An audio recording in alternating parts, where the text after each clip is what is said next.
নমস্কার। আজকে আমাদের কালাবুনা রেসিপি। প্রথমে আমি গ্যাসে কড়াইটা বসিয়ে দিলাম।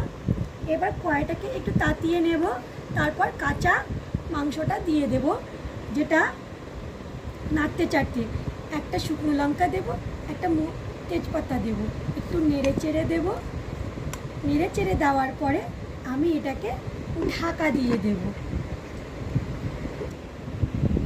দেখতে পাচ্ছেন আমার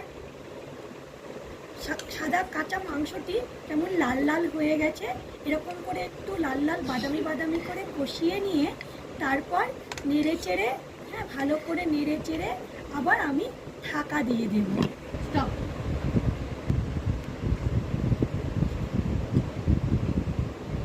এই তো আমার রান্না একেবারে শেষে হয়ে গেছে। দেখতে পাচ্ছেন আমার কালাবুনা একেবারে রেডি। টানা।